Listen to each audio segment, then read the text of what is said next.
खुशामदीद। मैं हूँ मुनीब आसिफ और आप देख रहे हैं जागो लाहौर। जैसे इंसानों के मुख्तलिफ मिजाज होते हैं, वैसे ही दिनों के भी मुख्तलिफ मिजाज होते हैं। हर दिन का अपना मिजाज और अपनी एनर्जी होती है। हफ्ते वाले दिन चाहे जितना भी आप काम कर ले, लेकिन इंसान हमेशा हल्का हल्का महसूस करता है, क्योंकि अगले दिन आपको पता होता है कि इतवार है और छुट्टी है। आप जितना मर्जी काम कर रहे हैं, लेकिन घर जाकर आपने आराम करना है और सुबह आराम से उठना है। तो हम भी कोशिश करेंगे कि आज का शो जरा लाइटर रखें, ताकि आपका मूड भी अच्छा रहे और आपके अच्छे से वीकेंड भी एंजॉय कर सके। तो आज की नजर डाल लेते हैं टॉप स्टोरीज पर। लाहौर में नया शहर बसाने की तैयारियां, माहौल पर असरात क्या होंगे? आयरन की कमी, हामला खवातीन को क्या करना चाहिए?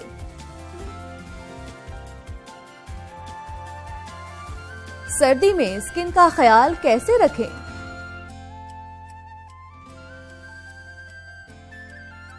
और आज याद करेंगे पंजाबी फिल्मों के बादशाह सुल्तान राही को।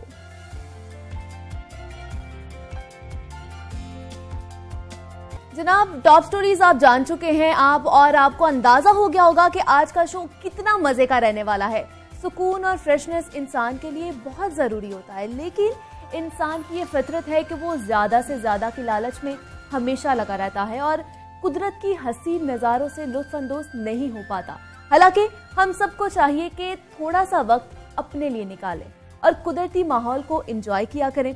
मेरा तो कभी कभी दिल करता है कि अपनी इस मशीनरी की जो रूटीन है, इससे ब्रेक लूं, अपना मोबाइल वगैरह साइड पे रखूं और सब कुछ छोड़ छाड़ के इस नेचर को एंजॉय करूं। लेकिन इसलिए जब भी फुर्सत मिले, छुट्टी मिले, तो इसको खूब एंजॉय करें। आप भी अच्छे तरीके से अपना दिन गुजार सकेंगे और आपकी आने वाली जो लाइफ है उसका रूटीन भी, उसका पैटर्न भी अच्छा हो जाएगा। और कुदरती मनाजिर से लुत्फ अंदोज होने के लिए मौसम का साजगार होना बहुत ही जरूरी है। तो चले मौसम का हाल भी जान लेते हैं। हमारे साथ जुनैरा एज यूजुअल मौजूद है, उनसे जानते हैं कि मौसम के तेवर आज कैसे रहने वाले हैं। जुनैरा, बताइएगा।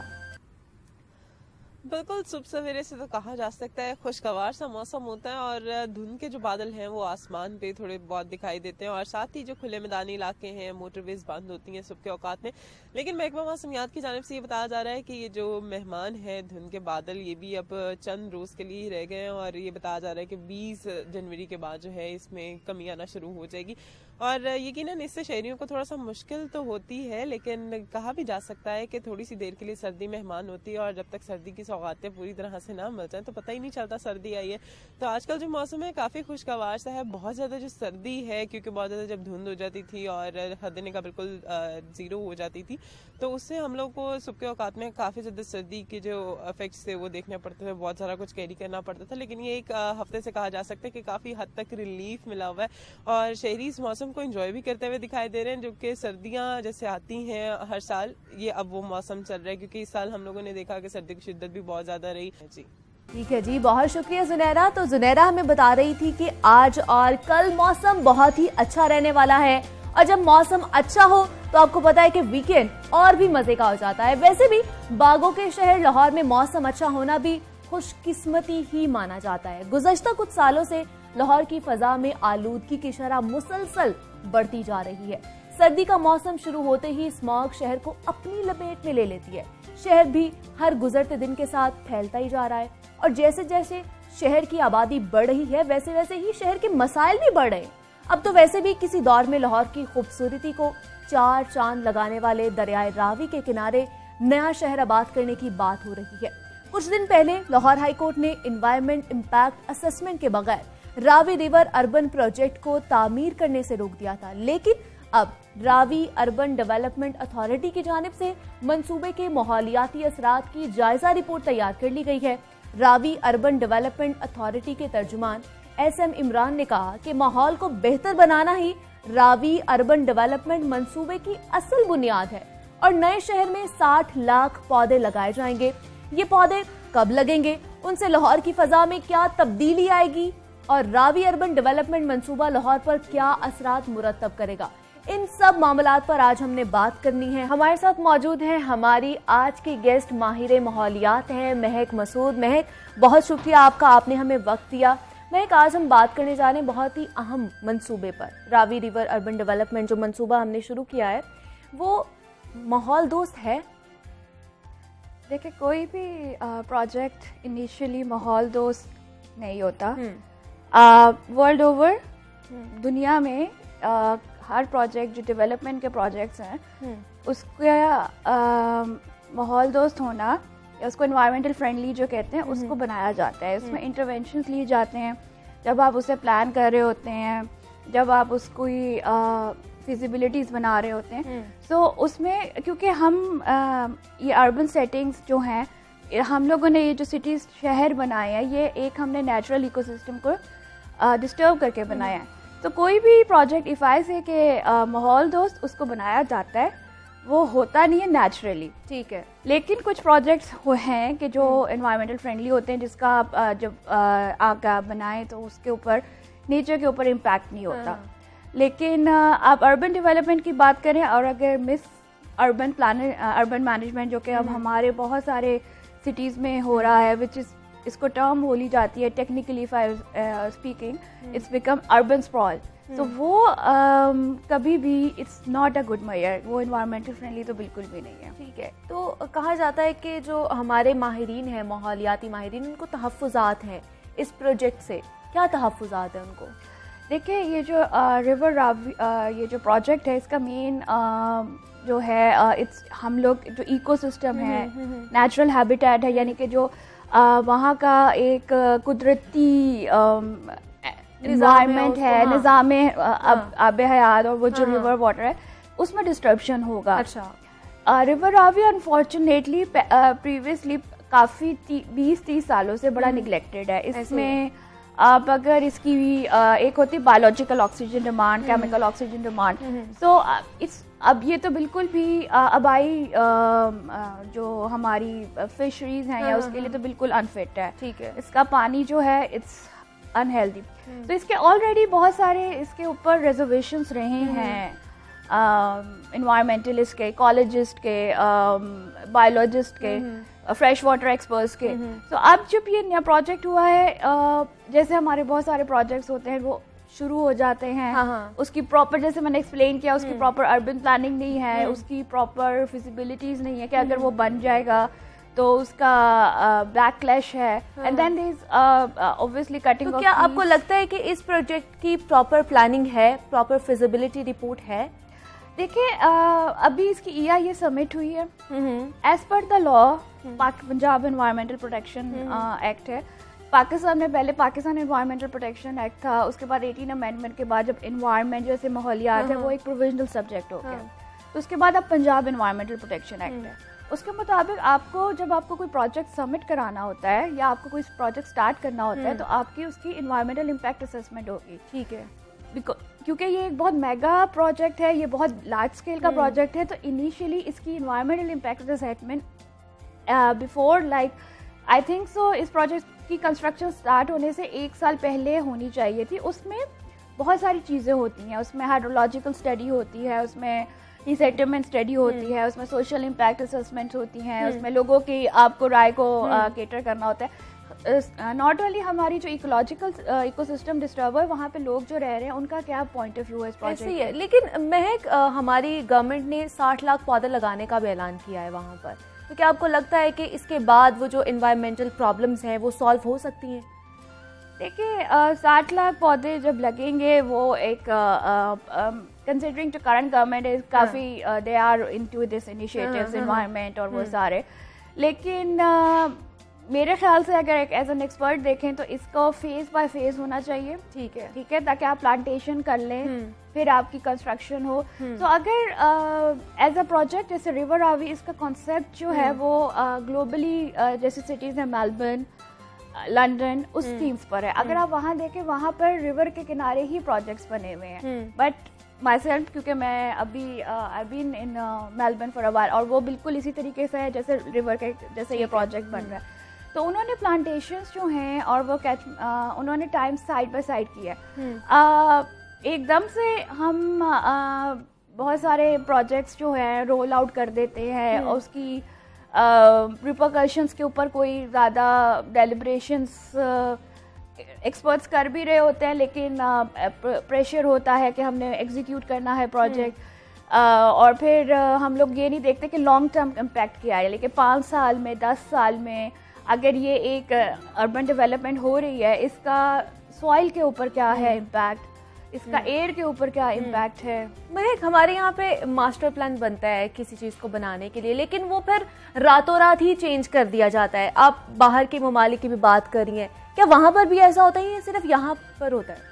जैसे अगर आपको पता है कि हमारे प्रोजेक्ट्स ट्वीक हो जाते हैं, क्या कहते हैं, पहले रिपोर्ट में कुछ और आता है और उसके बाद अमेंडमेंट्स कर दी जाती है। देखिए, जब इन्वायरमेंटल इम्पैक्ट असेसमेंट रिपोर्ट है वो एक बहुत सॉलिड लीगल डॉक्यूमेंट है, ठीक है, क्योंकि अब हाई कोर्ट ने भी उस पर मांगे, उसमें आपकी जो स्टडीज होती हैं अगर वो एक्सपर्ट्स और वो बिल्कुल ऑन पॉइंट हो या dot point, like everything is crystal clear transparent हो, तो उसमें ये सारी चीजें मेंशन होती हैं कि ये प्रोजेक्ट है और उस प्रोजेक्ट में उसकी मिटिगेशन, एक हमारी टर्मिनोलॉजी में एक पूरा प्लान बनता है, environmental management and mitigation plan.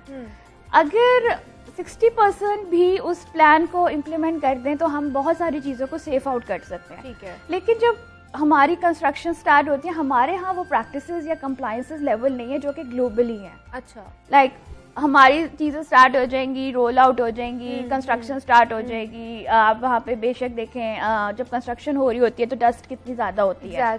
हमने पिछले दिनों देखा कि आई थिंक लास्ट 6-7 ईयर्स में हम स्मॉग का लेवल, स्मॉग के अलावा डस्ट लेवल बहुत इंक्रीज हो गया, कंसीडरिंग कि लाहौर में बहुत सारे कंस्ट्रक्शन प्रोजेक्ट 1 by 1 स्टार्ट हुए। तो अगर प्रॉपर स्प्रिंकलिंग ऑफ वाटर हो, आप एक्सपोज, क्या आपको लगता है कि स्मॉग के खदशात बढ़ सकते हैं? जैसे अगर ये इस मंसूबे को स्टार्ट हो चुका है, लेकिन ये जब आगे आगे बढ़ेगा तो वो रावी के उस पार जो बहुत सारे दरख्त हैं उनको काट दिया जाएगा, तो स्मॉग बढ़ सकती है। देखिए, हम लोग अब बहुत सारी टेक्नोलॉजिकल एडवांसमेंट हो गई है, बहुत सारे ऑप्शंस हो सकते हैं कि हम दरख्तों को ना काटें, उनको हम रीप्लांट करवा लें कहीं पर। जब हमारा ये ऑरेंज लाइन की टेक्नोलॉजी पाकिस्तान में आई भी थी कि गवर्नमेंट, लेकिन कहा जाता है कि जो स्मॉग बढ़ने का ज्यादातर डिपेंड करता है कि जो शहबाज दौर में ये मंसूबा स्टार्ट हुआ था उसमें लाखों दरख्त काट दिए गए थे। एग्जैक्टली। देखिए, दरख्त तो कटे हैं लाहौर में और ये अरसे से हो रहा है। It's been like last 15 years. जो हमारा लाहौर का कवर था, फॉरेस्ट कवर, जो ट्री कवर था, वो कट हुआ है, वो चेंज हो गया, वो चेंज हुआ है। और आप हम देख रहे हैं उसकी रिपरकशंस हमें लास्ट 3-4 ईयर्स में जो स्मॉग है वो बहुत ज़्यादा फील हो रही है। Considering my self, I am studying environmental sciences इन 2004 जब मैंने स्टार्ट किया था बैचलर, तो हमारे लिए स्मॉग ये नई टर्म नहीं थी। उस टाइम पे भी हम जब एडवोकेसी और अवेयरनेस के ऊपर बात करते थे तो ये बहुत कंसीडर किया जाता था, it's a very fancy subject, but now अब हर बच्चे को पता है कि स्मॉग क्या है। और ऊपर से हमारा इस मौसम में हमारा सबसे आलूदा तरीन शहर रहता है, मतलब फैसलाबाद नहीं होता, गुजरावाला की अगर बात कर ली जाए वो नहीं होता, लाहौर ही क्यों स्पेसिफिक इतना आलूदा रहता है? वैसे अब आपको अगर इंटरेस्टिंग फैक्ट्स बताऊं, दुनिया की top 10 most air polluted countries में पाकिस्तान की 4 या 5 सिटीज है। अच्छा, so it's not only Lahore, it's Gujranwala as well. अगर आप एयर क्वालिटी लें तो वो सबकी अनहेल्दी आती है। और ये अब हमने जो डेवलपमेंट्स की हैं 20-30 सालों में, without compliance, without unprecedented, like बस हो गए हैं, प्रोजेक्ट्स लग गए हैं। अब कनाल पे बहुत ट्रीज थे, उसको एक्सपेंड, वो भी एक प्रोजेक्ट है जिसमें ट्री कटिंग हुई है।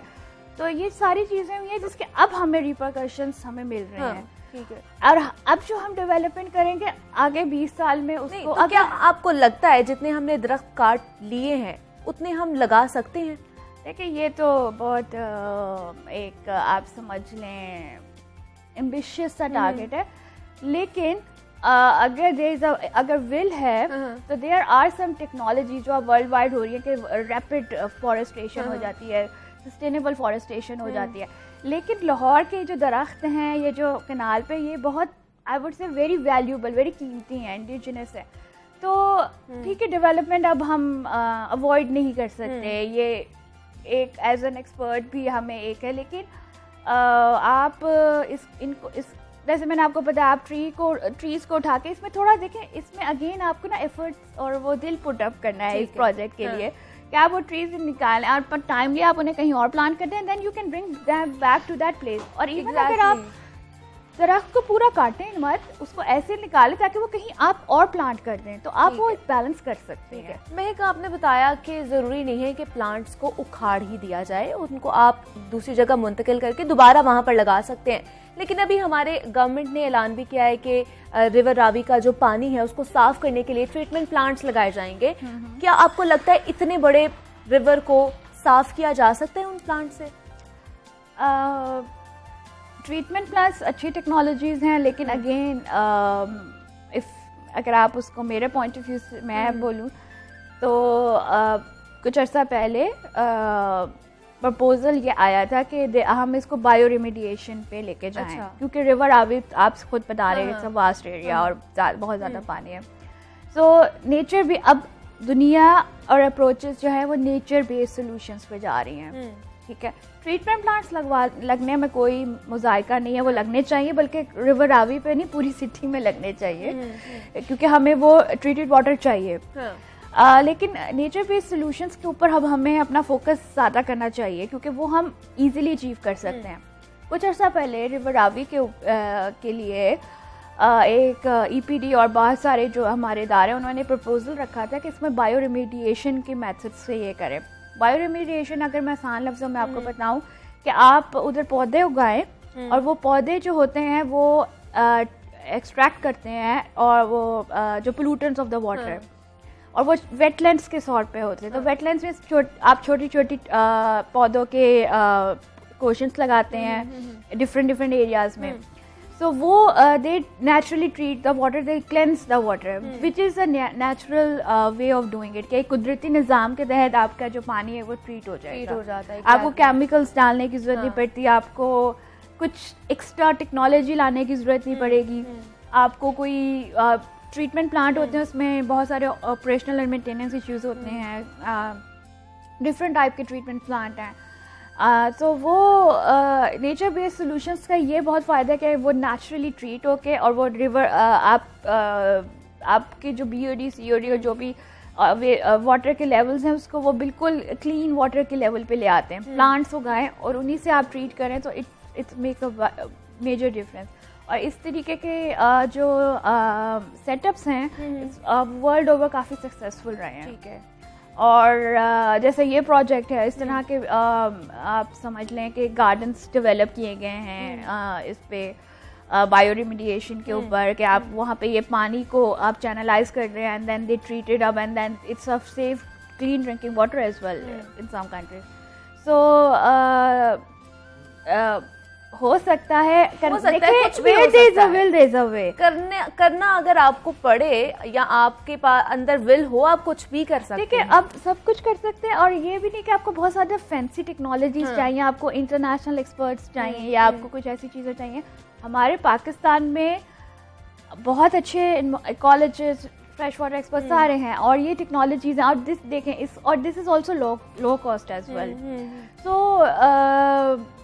आई थिंक इस और नाउ नेचर बेस्ड सोल्यूशन ये नहीं कि खाली हम लोग सोच रहे हैं, ये एक ग्लोबल फिनोमेना। अब ये ठीक है, कंसिडरिंग आपने स्मॉग का मेंशन किया, this is one of the indication. और लाहौर के एक्सट्रीम वेदर चेंज, ये खाली एक डेवलपमेंट से खाली आपकी स्मॉग या वाटर लेवल नहीं, पूरा एनवायरनमेंट आपका इम्पैक्ट होता है। आप देख लें, अब एक्सट्रीम गर्मियाँ हैं, गर्मियाँ क्यों हैं? क्योंकि हमने दरख्त काट दिए तो वो टेम्परेचर एब्जॉर्ब नहीं हो रहा, वो कार्बन डाइऑक्साइड एब्जॉर्ब नहीं होता, ये ग्रीन हाउस इफेक्ट है।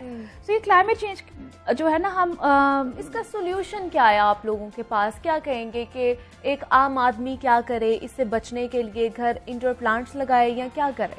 देखिए, ये एक सिविक रिस्पॉन्सिबिलिटी, सिटीजनशिप, हम लोगों को अपने लेवल पे भी बहुत ज़्यादा काम करने की ज़रूरत है। हमें ठीक है, गवर्नमेंट इज़ डूइंग, उन्होंने प्रोजेक्ट लगा लिया या उनकी एक लिमिटेशंस भी होती हैं, लेकिन हम अपनी रोज़मर्रा की ज़िंदगी में भी बहुत सारी चीज़ें अडॉप्ट करना शुरू करें तो it's contribute to that level. आपने मेंशन किया इंडोर प्लांट्स, मेरे ख्याल से व्हाई नॉट हम प्लांटेशन करें, मैसिव प्लांटेशन करें। अगर लाहौर का हर बंदा भी एक प्लांट लगाए, और ऐसे प्लांट्स भी हैं जो रैपिडली ग्रो हो जाते हैं। एग्जैक्टली, हर बंदा अपनी जिम्मेदारी समझ ले तो मेरे ख्याल से वो चीजें खत्म हो सकती हैं। महक मसूद हमारे साथ मौजूद थी, उन्होंने हमें बताया कि किस तरह हम अपनी माहौलियाती आलूदगी को ठीक कर सकते हैं, टिप्स दी हैं उन्होंने कुछ हमें। महक, बहुत शुक्रिया आपका।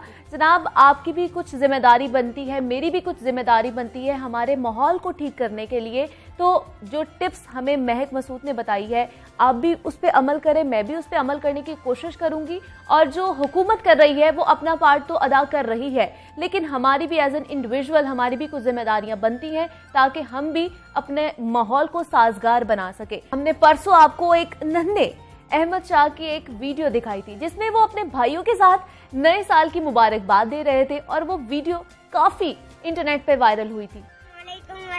ठीक है, मैं ठीक हूँ। हैप्पी न्यू ईयर, नया साल बहुत बहुत मुबारक हो।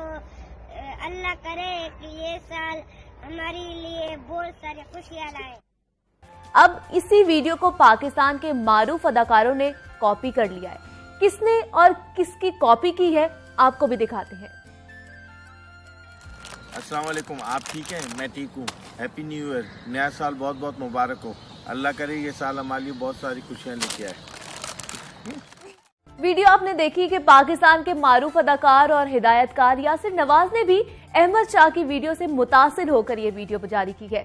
तो वीडियो में यासिर नवाज अपने भाइयों के साथ खड़े हैं और अहमद शाह के अंदाज में नए साल की मुबारकबाद देते हुए हमें नजर आ रहे थे। यासिर नवाज ने वीडियो में अहमद शाह के लिबास जैसे रंग का लिबास पहना हुआ था, जबकि दानिश नवाज जो उनके छोटे भाई हैं इसी वीडियो में जिसे अंदाज में मौजूद थे और उनके हाथों से भी उसी अंदाज में एक पैकेट गिरता हुआ नजर आ रहा था जिस तरह अहमद शाह के छोटे भाई के हाथ से पैकेट गिरा। और उनकी हम लोगों ने एक्सप्रेशंस देखे कि किस तरह उन्होंने एक्सप्रेशंस दिए और वो कैमरे को देख रहे थे कि कैमरा ऑन है और मैं पकड़ूं या ना पकड़ूं।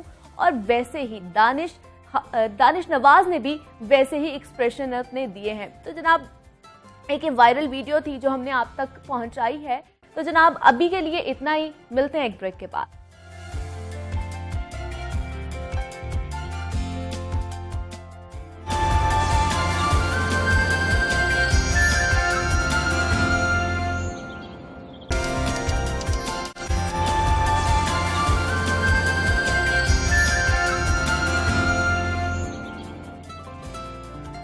वेलकम बैक टू जागो लाहौर। जनाब, आगे बढ़ते हुए आज जिस चीज़ की हमने बात करनी है, क्योंकि हर रोज़ हमारा ज़्यादा फोकस होता है बच्चों की सेहत पर और बच्चों की जिस्मानी सेहत पर, लेकिन आज हमने माओ की सेहत के हवाले से बात करनी है, क्योंकि एक सेहतमंद माँ ही एक सेहतमंद माशरे की बुनियाद होती है। गुज़श्ता कुछ बरसों से ख़वातीन में आयरन की कमी बहुत ही आम होती जा रही है। एक तहकीक के मुताबिक 50% हामला ख़वातीन और 20% गैर हामला ख़वातीन इस अहम अंसर की कमी में पाई जाती हैं। पाकिस्तान के कई इलाकों में आयरन की कमी का तनासुब इससे कहीं ज़्यादा है। कई वजूहात की बिना पर आयरन की कमी हो सकती है। ज़्यादा सब्जी खोर भी इस कमी का शिकार हो सकते हैं, जबकि आयरन की कमी से जिस्म में कई अहम सरगर्मियाँ रुक जाती हैं। आयरन की कमी का नतीजा थकन और कमज़ोरी की सूरत में भी देखा जा सकता है। सांस रुक रुक कर आ सकती है, यानी मरीज घुटन महसूस कर सकता है। आयरन की कमी की वजूहात क्या है? आयरन क्यों ज़रूरी है? जिस्म को फलाद की ज़रूरत क्यों पड़ती है? इन सब सवालों के जवाब हम आज जानेंगे अपनी मेहमान जो हमारे साथ मौजूद हैं, अनम से। अनम, बहुत शुक्रिया आपका, आपने हमें वक्त दिया। आयरन की कमी बहुत सारी, जैसे मैंने बताया कि वजूहात होती हैं, सबसे ज़्यादा क्या वजह होती है आयरन की कमी की? देखिए, आयरन का जो कुछ फूड है जिसके बहुत रिच सोर्स होता है वो आयरन का, तो सबसे वो अगर हम वो अपनी डाइट में नहीं इनकॉर्पोरेट करें, जैसे कि हमारा मीट है, बहुत सी ख़वातीन है, आपने कहा कि उनकी खुराक अच्छी नहीं है, तो बहुत सी ख़वातीन है जो मीट का इस्तेमाल, गोश्त का इस्तेमाल नहीं कर रही हैं, दूध का इस्तेमाल नहीं कर रही, इवन अंडों का इस्तेमाल नहीं किया जा रहा रोज़ाना की बुनियाद पे। तो वो चीज़ें जो आयरन से भरपूर है, अगर उनका इस्तेमाल ही डाइट में नहीं किया जा रहा तो फिर डेफिनेटली आप आयरन डेफिशिएंसी की तरफ जाएंगे। और आयरन का सबसे पहले मैं आपको रोल अगर बताऊं तो आयरन का मेन रोल ये है कि इसने पूरी बॉडी में ब्लड को सर्कुलेट करना होता है। अच्छा, ठीक है। हीमोग्लोबिन हमारे ब्लड का एक इम्पॉर्टेंट एलिमेंट है जो आयरन जो है उस हीमोग्लोबिन को बनाता है। ठीक है। अगर आयरन नहीं है बॉडी में, हीमोग्लोबिन नहीं बनेगा, यानी कि ब्लड की सर्कुलेशन नहीं हो रही है। ब्लड की सर्कुलेशन नहीं है तो यानी कि जहाँ जहाँ ब्लड जा रहा है वहाँ पे ऑक्सीजन नहीं मिल रही और वो पार्ट डैमेज होना शुरू हो जाता है, वो टिश्यूज, वहाँ के सेल्स जो है वो डैमेज हो जाते हैं। और इस जिसकी बहुत सारी जो है वो रीजंस हो सकती हैं। आपकी डाइट अच्छी नहीं है, आपका इंटेक अच्छा नहीं है, और दूसरा एक और बात कि आयरन की एक पर्टिकुलर अमाउंट है जो हमारी बॉडी में एब्जॉर्ब होती है। ठीक है। अगर तो वो प्लांट हर फूड का एक एनिमल सोर्स होता है, एक प्लांट सोर्स होता है। ठीक है। अगर हम आयरन की बात करें ना, तो आयरन जो है अगर हम एनिमल सोर्स से ले रहे हैं तो वो हमारी बॉडी में उसकी एब्जॉर्प्शन अच्छी है। यानी कि अगर हम गोश्त खा रहे हैं, अंडे दालों का इस्तेमाल कर रहे हैं, तो वो जितना हम खा रहे हैं वो 80 to 90% हमारी बॉडी में एब्जॉर्ब हो जाएगा। ठीक है। लेकिन अगर हम लोग वही आयरन जो है प्लांट सोर्स से ले रहे हैं, जैसे आपने सुना होगा सब्जियों में कहा जाता है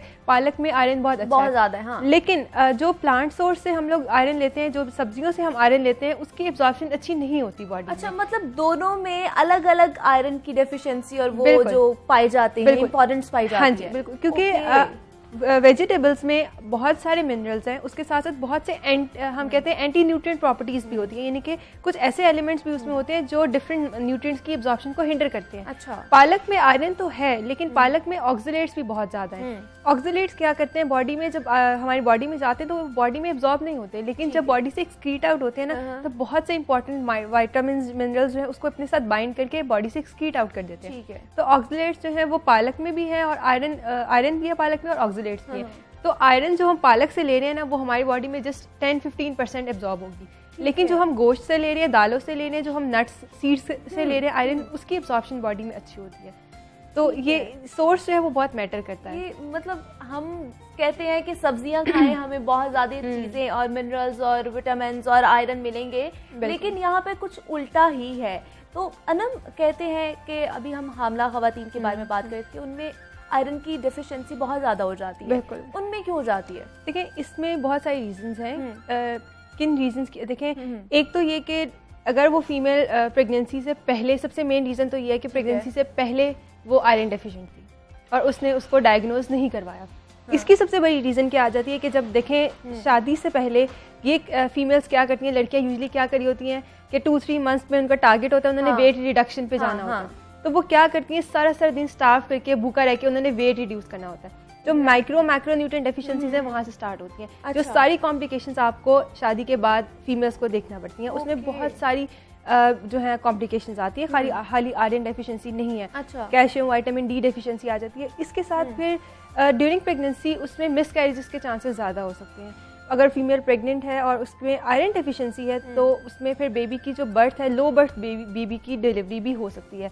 इवन आयरन डेफिशिएंसी की वजह से प्री मेच्योर डिलीवरी भी हो सकती है कि बेबी प्रेगनेंसी का जो गेस्टेशनल टाइम पीरियड है वो कंप्लीट होने से पहले ही उसकी जो है वो आपको जो मतलब बेबी है वो डिलीवर होगा।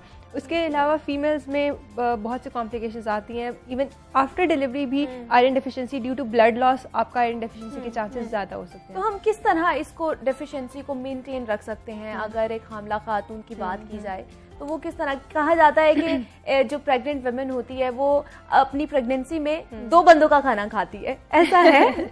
देखिए, हम लोगों को वो ड्यूरिंग प्रेगनेंसी या नॉन प्रेग्नेंट वुमेन्स में हमेशा मैं कहती हूँ वो चीज़ खानी चाहिए जो न्यूट्रिएंट डेंस है।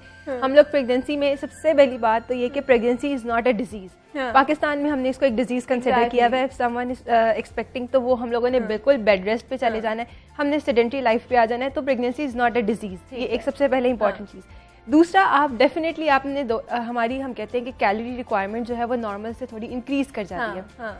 लेकिन उसमें इसका मतलब ये नहीं है कि आप कैलोरी डेंस फूड खाना शुरू कर दें। वो फूड जो कि जिसकी न्यूट्रिशन वैल्यू इतनी अच्छी नहीं है वो खाएं।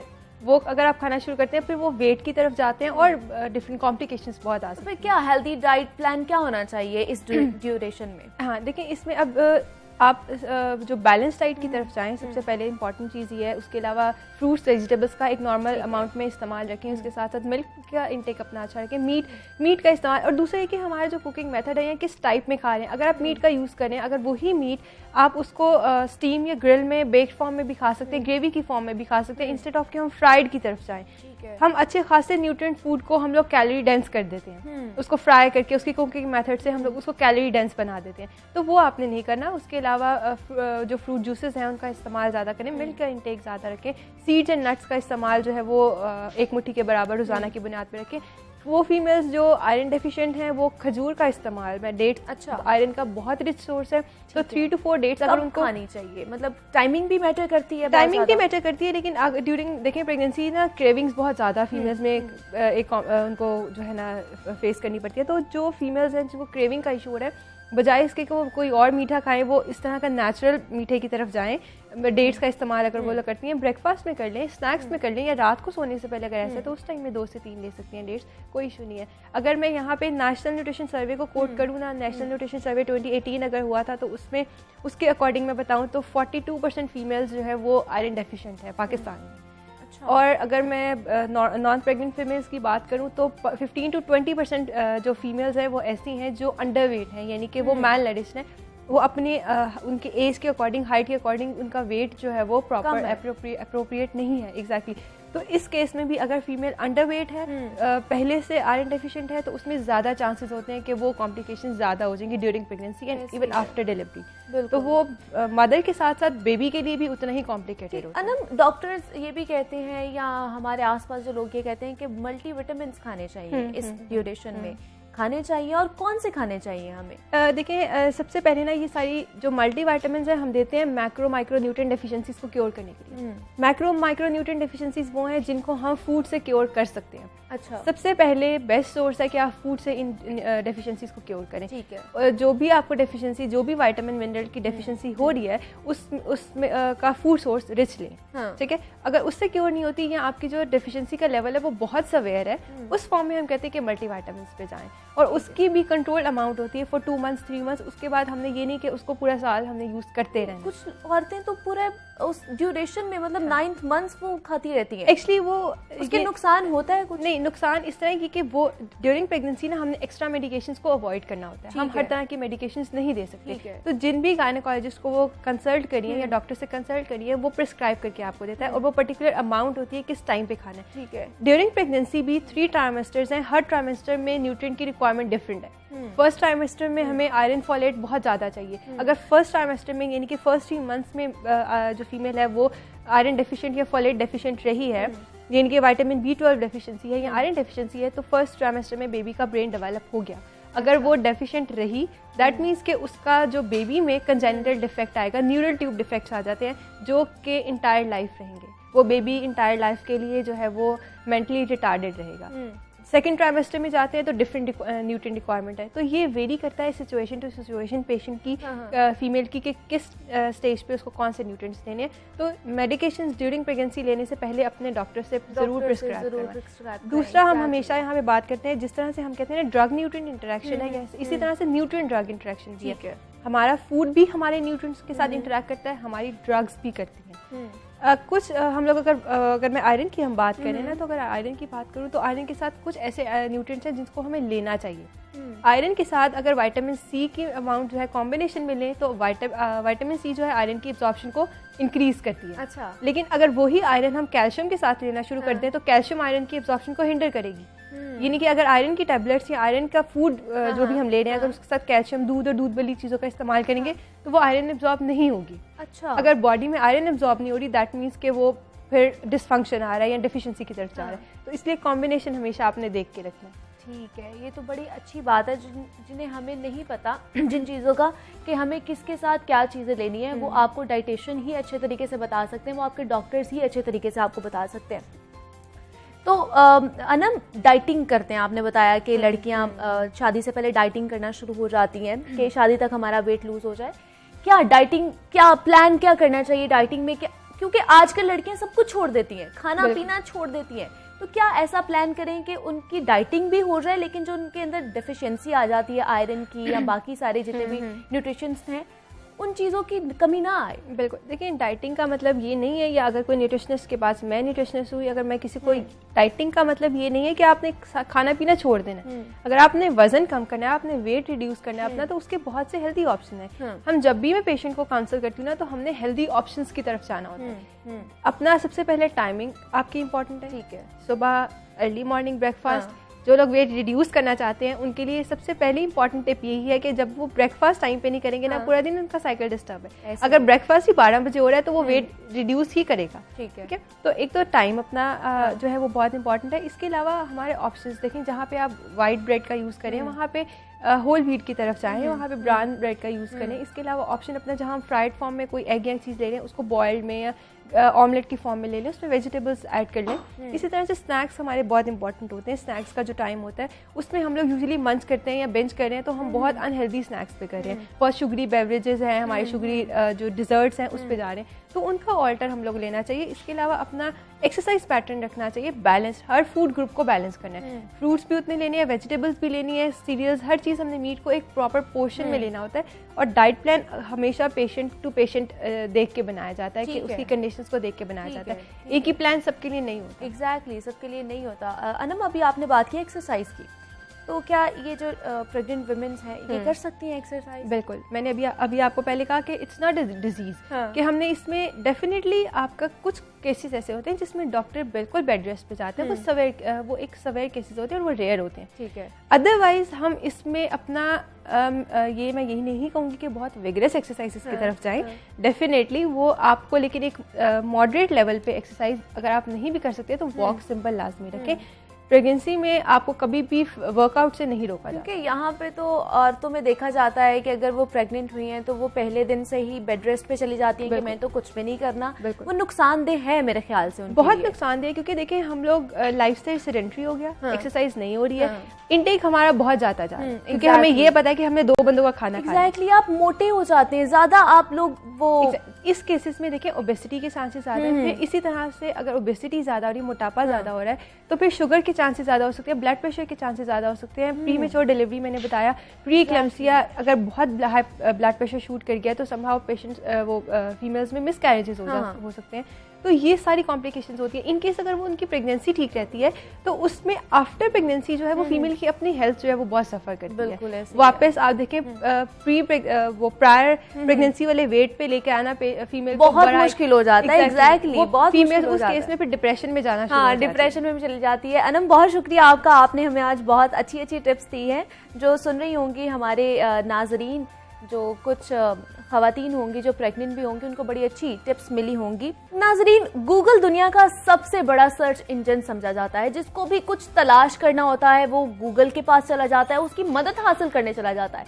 तो गूगल और विकिपीडिया को मालूमात का जरिया कहा जाता है, लेकिन अगर गूगल का सर्च इंजन ही कोई गलत मालूमात दिखाने लगे तो ये दुनिया भर के लिए तशवीश की बात हो जाती है। अब गूगल ने माहिरा खान को ज़ारा नूर अब्बास की मां बना दिया, और ये दूसरी बार हुआ है कि किसी बड़ी शख्सियत के बारे में गलत इंफॉर्मेशन दी गई है। गुज़श्ता दिनों गूगल पर टर्किश अदाकारा इसरा बलजीक को पाकिस्तानी अदाकार यासिर हुसैन की वालिदा के तौर पर दिखाया गया, और अब अदाकारा माहिरा खान को अदाकारा ज़ारा नूर अब्बास की मां के तौर पर पेश किया गया है, जो कि मुकम्मल तौर पर गलत मालूमात है। तो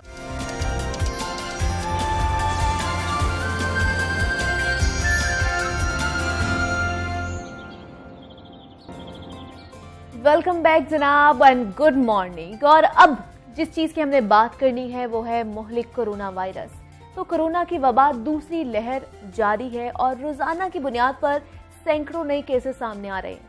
बरतानिया में कोरोना वायरस की तीसरी किस्म सामने आने के बाद ये अफवाह फैलाई जा रही थी कि ज्यादा मुहलिक और खतरनाक किस्म पाकिस्तान पहुंच चुकी है, लेकिन अब सेक्रेटरी सेहत और कोरोना एडवाइजरी ग्रुप ने वाजे कर दिया है कि बरतानिया से कोरोना की नई लहर पंजाब में आने का ये तासुर बिल्कुल गलत है। अलबत्ता कोरोना की दूसरी लहर भी पहले लहर जैसी ही है और खतरनाक भी है।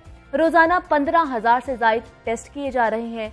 दूसरी जानिब वफाकी काबीना ने इंसानी जानें बचाने के लिए वफाकी वजारत सेहत को कोरोना वैक्सीन की खरीदारी की मंजूरी दे दी है। हुकूमत की जानिब से ये भी ऐलान किया गया है कि ये वैक्सीन अवाम को मुफ्त फराहम की जाएगी। पंजाब में 3 मरहलों में कोरोना वैक्सीनेशन होगी। पहले मरहले में 65 साल से ज्यादा अफराद को वैक्सीनेट किया जाएगा, जबकि दूसरे मरहले में 60 साल, तीसरे मरहले में बाकी अफराद होंगे। इस वैक्सीन प्लान के तहत लाहौर में वैक्सीन लगाने के लिए 76 मास्टर ट्रेनर्स को तरबियत दी गई है, जो मजीद लोगों को आगे ट्रेनिंग देंगे। वैक्सीन कब तक पाकिस्तान में दस्तयाब होगी, कोरोना वायरस क्यों जान छोड़ने का नाम नहीं ले रहा और अवाम क्या रिस्पॉन्स है, इस हवाले से बात करेंगे। हमारे साथ मौजूद हैं डॉक्टर असद असलम है, कोरोना एडवाइजरी ग्रुप के चेयरमैन हैं। डॉक्टर साहब, बहुत शुक्रिया आपका हमें आज वक्त देने के लिए। डॉक्टर साहब, आज हमने बात करनी है कोरोना के हवाले से और कोरोना की वैक्सीन के हवाले से कि कब तक पाकिस्तान पहुंचेगी। पहले तो हमें ये बताएं कि जो कोरोना के हालात चल रहे हैं वो कुछ कंट्रोल में है या नहीं? जी, बिस्मिल्लाहिर्रहमानिर्रहीम। देखें, हम पहली वेव और दूसरी वेव का अगर मुआवजा करें, जो क्रिटिकल केसेस की तादाद पहले वेव में थी 13-14 जून को मैक्स पीक पर थी, वो स्टेज इस वक्त हम उसको सामना कर रहे हैं। ठीक है। हमारे पास क्रिटिकल केसेस की उतनी ही तादाद है आज जितनी हम 13 और 14 जून को हमने देखी। ठीक है। अल्लाह का शुक्र है कि बहुत तेज़ी से अब केसेस नहीं बढ़ रहे, कंट्रोल में है मामलात। और क्योंकि जिस तरीके से एडवोकेसी की गई फॉर SOPs, लोगों को बताया गया कि ये वेव कितनी क्रिटिकल है, इससे कितना जानी नुकसान हुआ है और हो सकता है हाँ। अगर आपने SOPs ना ऑब्जर्व किए, तो उसकी वजह से काफ़ी फ़ायदा हुआ।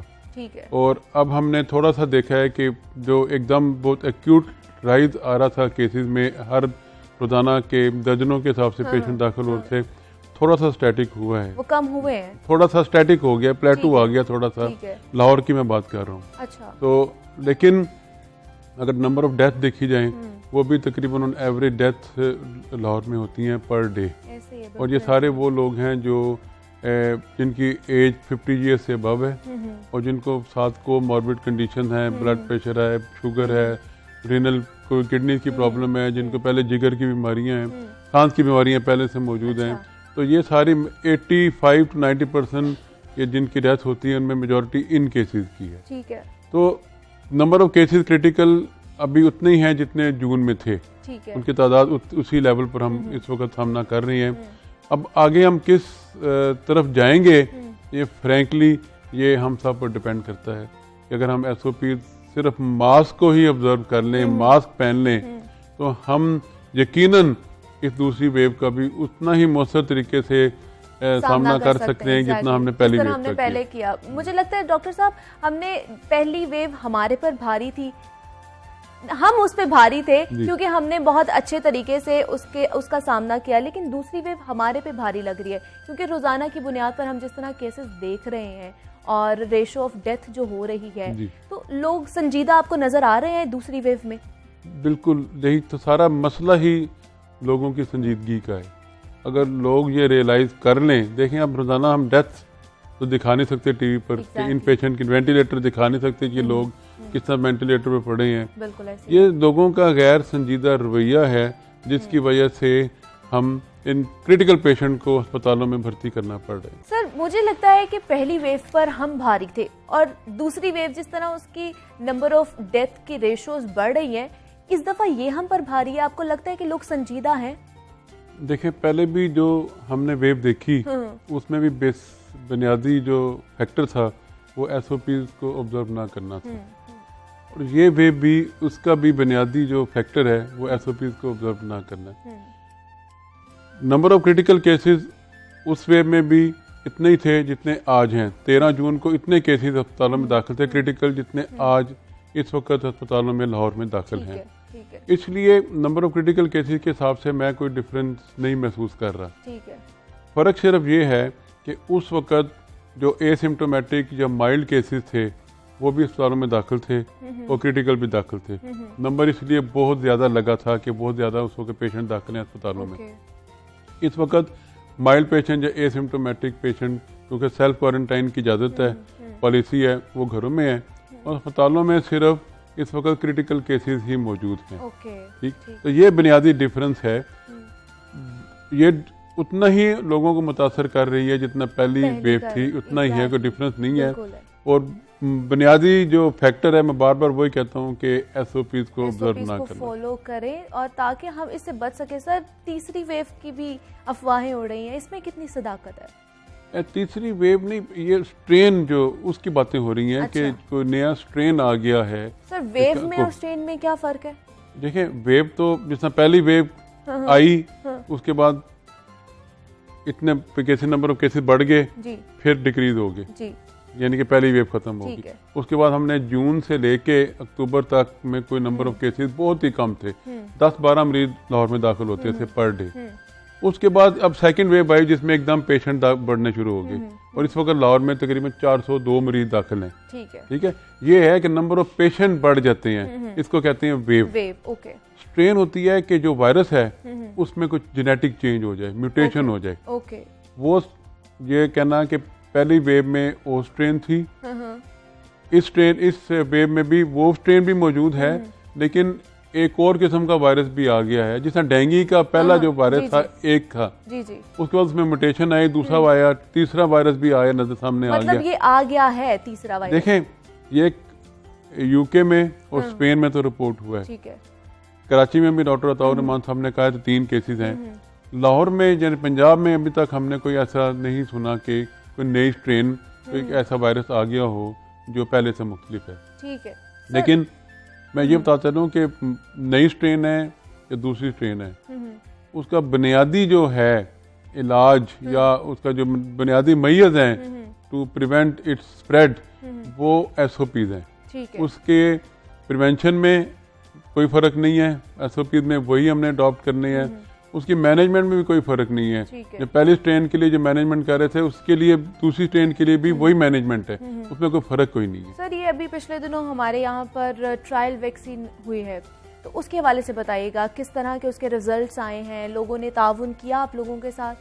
हाँ, ट्रायल वैक्सीन अब 3rd फेज पर एंटर हो चुकी है। अच्छा। अभी उसके नताइज सामने नहीं आए। ठीक है। वो तो जब ये 3rd फेज खत्म होगा उसके बाद वो टेबुलेट करेंगे रिजल्ट, तो फिर उसको करें। लोग बहरहाल उस पर तावन बहुत कर रहे हैं। ठीक है। उन्होंने बढ़ चढ़ के पार्टिसिपेट किया उसमें। कितने लोगों को आपने ये ट्रायल वैक्सीन मेरे लगाई? 70,000 पेशेंट थे जिसमें ठीक है। उन्होंने ट्रायल का हिस्सा बनाना था। एक लाहौर में यूनिवर्सिटी ऑफ हेल्थ साइंसेज में, इस्लामाबाद में ट्रायल हो रहा है, कराची में ट्रायल हो रहा है। ठीक है। तो इसमें क्या उम्र की क्या है, किस उम्र के लोगों को लगाई गई है और कहाँ से लेके कितने उम्र के लोग हैं इसमें? मेरा ख्याल है कि मुझे एग्जैक्ट नहीं पता, लेकिन it was open to everyone. Okay. हाँ जी, तो जो भी आके लगवाना चाहता था उसको उन्होंने लगवाया है। मतलब जिसको कोरोना हुआ है और नहीं, जिसको कोरोना नहीं भी हुआ वो भी लगवा नहीं, सकता है? जिनको कोरोना हुआ है उनके लिए तो वैक्सीन नहीं है, ये ट्रायल नहीं है। अच्छा। जिनको कोरोना हो जाता है, ठीक है। और उनके अंदर तो खुद ही एंटीबॉडी बन जाती हैं। ओके। वैक्सीन का मकसद ये होता है कि आप इंजेक्ट करें और उसके बाद बॉडी में एंटीबॉडीज बन जाती हैं इस वायरस के खिलाफ। ओके। ठीक है जी। ठीक है। और ये बेसिक बुनियादी फर्क है एक वैक्सीन में। और जब अगर किसी को रियल इन्फेक्शन होती है तो उसमें जब बीमारी से वो सेहतयाब होता है तो उसमें एंटीबॉडीज कुदरती तौर पर बन जाती हैं, जिसको IgG कहते हैं। ठीक है। तो जिनको इन्फेक्शन हुई है और उनमें एंटीबॉडीज बन गई हैं तो उनके लिए वैक्सीन नहीं है। ठीक है। वैक्सीन उन लोगों के लिए है जिनको इन्फेक्शन नहीं हुई। ठीक है। ओके। तो सर, इसके बाद जब वैक्सीन लग जाती है उसके बाद क्या सिम्टम्स हैं, क्या आपको बुखार आता है या क्या होता है? बहुत कम 1-2% में हल्का सा बुखार होता है। ये अच्छा। जी जी। मैं आपको एक और इसको मजीद एलेबरेट कर दूं, जिस तरह EPI है, एक्सटेंडेड इम्यूनाइजेशन बच्चों में जो होती है, पोलियो वैक्सीन है, मीजल्स है, मम्स है, रुबेला है, तो वो बेसिकली बच्चों को इसलिए लगाई जाती है ताकि सारी उम्र उनको इम्यूनिटी डेवलप हो जाए, ठीक है। ताकि उनको ये बीमारियां कभी हो ही ना। तो इसलिए ये वैक्सीन है ताकि ये लगाई जाए, लगाने के बाद कि उस शख्स को जिसमें ये वैक्सीन लगी है उसको कोविड का इन्फेक्शन ना हो सके। ठीक है। सर, म्यो हॉस्पिटल की भी बात कर लेते हैं, उसमें वेंटिलेटर्स की कितनी तादाद है? अगर खुदा ना खास्ता आगे बढ़ जाते हैं तो हम कंट्रोल कर सकते हैं वहाँ पर? जी देखें, मैं अब फिर पहली वेव वर्सेस सेकंड वेव को मुआवजा करूँगा। पहली वेव में हमारे पास 40 वेंटिलेटर थे जो हमने एलोकेट किए थे फॉर कोविड, और उसके बाद से वो भी हम पूरे पैक नेक टू नेक आ गए थे। एक रात ऐसी थी कि हमारे पास 2 वेंटिलेटर रह गए थे। हम दुआ मांग रहे थे 13 जून की रात को। Madam health minister Yasmin Rashid भी सारी रात जागती रही कि तीसरा मरीज ना आ जाए कि खुदा ना खाता उसको कैसे अकोमोडेट करेंगे।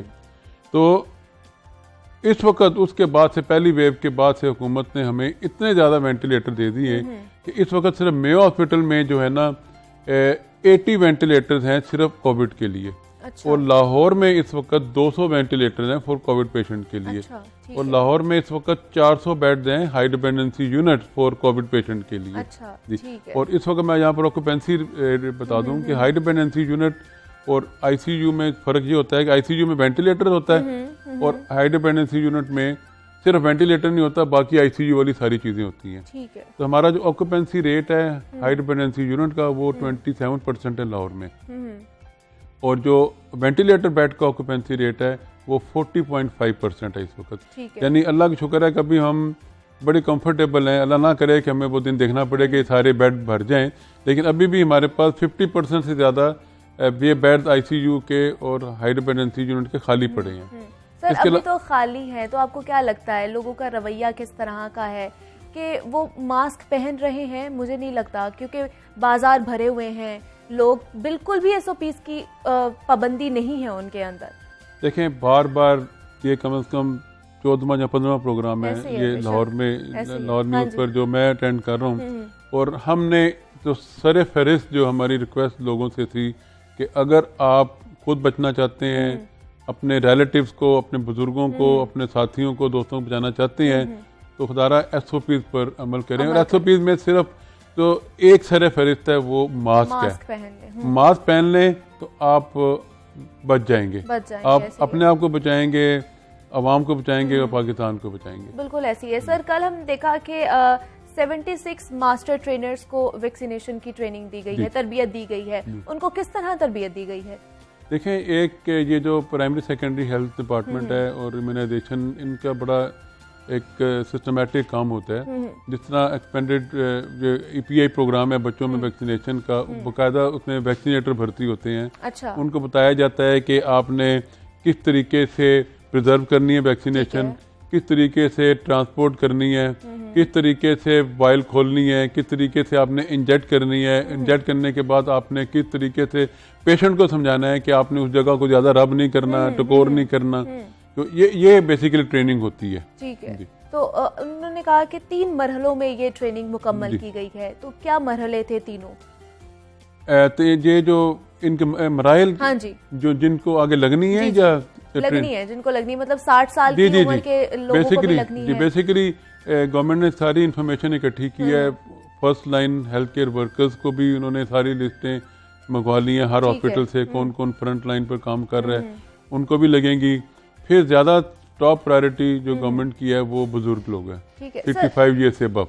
तो पाकिस्तान में कब तक आ जाएगी वैक्सीन? मार्च में आ जाएगी। और कौन सी वाली वैक्सीन आ रही है? हम जो हुकूमत जो निगोशिएट कर रही है वो चाइना से, क्योंकि हुकूमत की कोशिश है कि प्राइस पर ना जाए, क्वालिटी पर जाए। ठीक है ना? तो मैं जो हमारी जो इतलात हैं, जो हम टीवी चैनल से भी सुनते हैं, हमें जो मीटिंग में पता चलता है हेल्थ डिपार्टमेंट की, चाइना की जो वैक्सीन है मोस्ट प्रोबेबली वो पाकिस्तान आ रही है और वो लोगों को लगेगी। अगर खुदा ना खास्ता तीसरी वेव आ जाती है तो क्या ये कंपैटिबल है, होगी ये वाली वैक्सीन?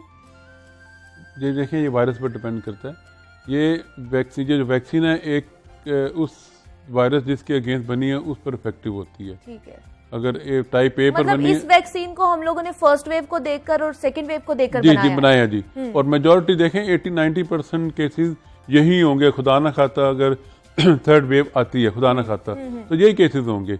लेकिन अगर वैक्सीन लग गई है तो इम्यूनिटी डेवलप हो गई है तो वो स्ट्रेन लोगों को हमला नहीं कर सकेगी। ठीक है सर। कोरोना बरतानिया में तो बहुत ज्यादा आ गया, आपने बताया कि कराची में भी निकला है, और अगर खुदा ना खास्ता पंजाब में आ जाता है तो हम लोग हैं, तैयार हैं तीसरी वेव के लिए या वो स्ट्रेन जो है उसके लिए? जी देखें, हमारे पास सिर्फ लाहौर में 3000 बेड हैं कोविड के लिए, पूरे पंजाब में 6500 बेड हैं, 20% ऑक्यूपेंसी रेट है ओवरऑल इन बेड की अभी। तो हम पहली वेव के मुकाबले में हुकूमत ने बहुत सिस्टमेटिक तरीके से प्रेपरेशन की है to face any type of wave. इस वक्त ना हमें अद्वियात की कोई कमी नहीं है, हमें इक्विपमेंट की कोई कमी नहीं है, हमें बेड्स की कोई कमी नहीं है, और इसके अलावा देखिए सबसे ज़रूरी चीज़ है ह्यूमन रिसोर्स। ह्यूमन रिसोर्स भी हुकूमत ने हमें नया भर्ती करके दे दिया फॉर कोविड के लिए, जो सिर्फ कोविड डेडिकेटेड वार्ड, ICU और हाई डिपेंडेंसी यूनिट में काम कर रहे हैं। ठीक है। तो हमारी तैयारी अल्हम्दुलिल्लाह बहुत बेहतर है। इंशाल्लाह हम लोग इस वेव से जान छुड़वा लेंगे। जो पहली भी 2 वेव्स हैं, सर आपको लगता है कि पूरी दुनिया ही इस चीज़ से मुतासिर है, सबके सामने ही है, तो हम कब तक इस कोरोना के साथ रहने वाले हैं, या डिपेंड करता है हमारे SOPs पे, हम उस पर अमल दरामद कितना करते हैं? देखिए, मैं फ्रैंकली मैं कहता हूँ ये हम सब पर मेरे पर लागू होता आपको है। जो भी इस रूम में सब लोग बैठे हैं, सारे लोग जो माशरे के लोग हैं, वो कितना अपने आप को जिम्मेदार शहरी होने का सबूत देते हैं, ये उस पर डिपेंड करता है।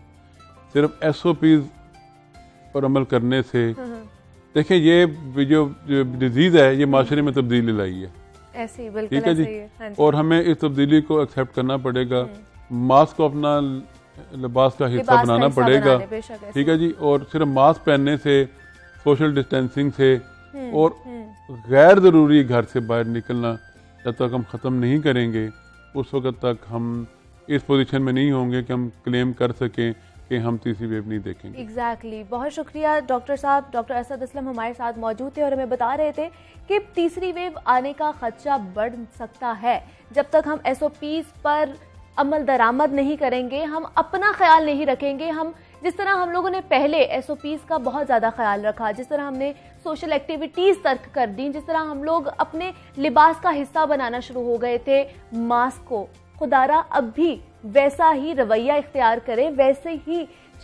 ही SOPs को ख्याल रखें। कुछ नहीं होता अगर हम बाहर नहीं जाएंगे, कुछ नहीं होता अगर हम मास्क पहन लेंगे। अब तो मास्क अपने कपड़ों जैसे मिलना शुरू हो गए हैं। आप अपने कपड़ों के साथ का मास्क पहने, आपका पूरा अटायर चेंज हो जाता है। आप बाहर अगर नहीं निकलेंगे कुछ नहीं हो जाएगा। जरूरी है कि आप बचे रहें, जरूरी है कि आपके चाहने वाले बचे रहें। तो SOPs के अलावा कुछ भी नहीं है। वैक्सीन आने वाली है, लेकिन वैक्सीन से पहले आप लोगों ने SOPs का ख्याल रखना है, खुद का ख्याल रखना है, और इसके अलावा और कुछ भी नहीं है। वैक्सीन अगर आ भी जाए, वो किस तरह कितनी प्रोडक्टिव है हमारे लिए, वो हमें कब तक बचाएगी, उससे बेहतर है कि आप एहतियात करें, सिर्फ एहतियात करें।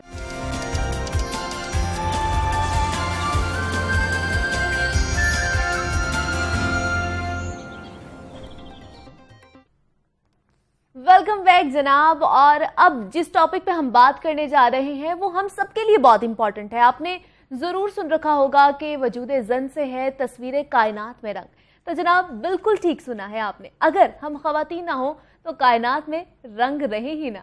वैसे भी सजना संवरना और खूबसूरत लगना हर औरत बल्कि हर इंसान का पैदाइशी हक है।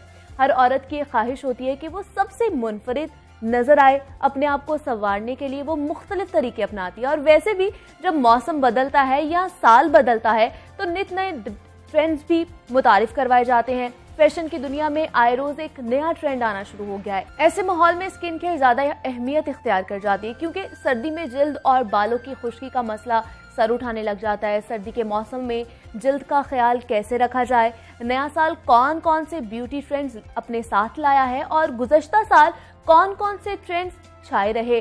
जनाब ब्यूटी ट्रेंड्स आखिर सेट कौन करता है, इन सब मामलात पर बात करेंगे। आज हमारे साथ मौजूद हैं मारूफ ब्यूटी एक्सपर्ट्स हैं रूबी इमरान। रूबी बहुत शुक्रिया आपका हमें टाइम देने के लिए। कैसी हैं आप? अल्हम्दुलिल्लाह। सबसे पहले अस्सलाम वालेकुम। वालेकुम आपको भी और तमाम सुनने वालों को भी वालेकुम। मैं बिल्कुल ठीक ठाक, आप सुनाइए। मैं भी ठीक ठाक, बहुत प्यारी लग रही हैं आप। माशाल्लाह। और आप भी, और आपका माशाल्लाह सेट और आप समेत बहुत अच्छा present. Thank you so much. Ruby हम बात कर रहे हैं कि मेकअप के हवाले से ब्यूटी एक्सपर्ट के ब्यूटी किस तरह हम इनहांस कर सकते हैं। आपको पता है आजकल सर्दी का मौसम भी है, वेडिंग सीजन भी चल रहा है, तो मेकअप के हवाले से सबसे पहले बात कर लेते हैं कि आजकल मेकअप कैसा चल रहा है।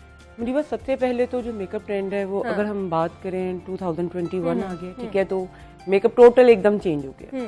अगर हम लोग 19 में जाए या 20 के स्टार्ट में जाए तो आपने देखा होगा कि मेकअप बहुत ज्यादा शिमरी और भड़कीला और लाइक बहुत हैवी हैवी हेयर डू, अब टोटल एकदम चेंज हो गया। अब बहुत एक सिंपल सी के अब वो ग्लोइंग सा मेकअप दोबारा से आ गया है कि जी बिल्कुल वो बच्चियों की तरह लुक आए, हैवी आईज नहीं करनी, यूं नहीं करना, वो नहीं करना।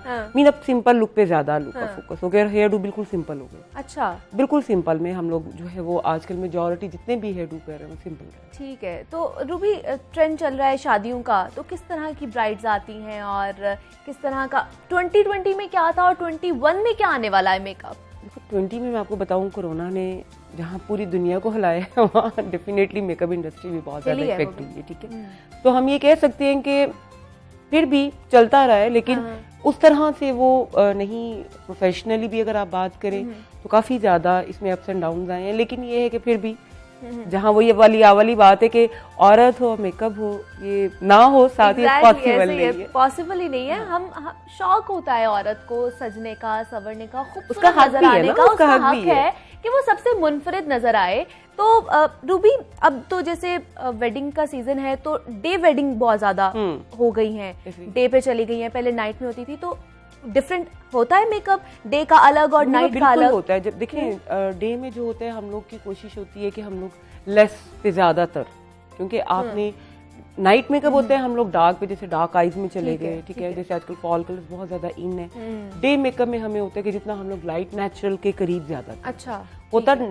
नाइट में भी डेफिनेटली नेचुरल ही है, लेकिन हम लोग नाइट में डार्क कलर्स के साथ इजीली खेलते हैं। अच्छा, लेकिन डे में जो होता है कि कम से कम लाइट से लाइट मेकअप में हम लोग, क्योंकि डे लाइट होती है डेफिनेटली आपको पता है कि ज्यादा ब्राइट इनहैंस हो जाती है आपकी। एग्जैक्टली। तो ये क्या आईज मेकअप किस तरह का चल रहा है, लाइट सा या नहीं, आईज आजकल दोबारा से स्मोकी में स्मोकी चल रहा है। स्मोकी ब्राइड्स में भी इवन हम लोग कर रहे हैं, तो पार्टी मेकअप में भी, पार्टी मेकअप में तो खैर डेफिनेटली होती है, लेकिन ज्यादा ब्राइड्स में दोबारा से स्मोकी का ट्रेंड आ रहा है। ठीक है, कि लिपस्टिक जो है वो बिल्कुल लाइट हो, क्योंकि ये तो डेफिनेटली अगर आप लिपस्टिक भी डार्क कर दें, आईज और अच्छा समटाइम ये भी होता है, it depends on your face, it depends on your dress और जिस तरह का एक हो। लेकिन अमूमन यही किया जाता है कि अगर स्मोकी है, आईज डार्क है, तो लिपस्टिक को लाइट करें।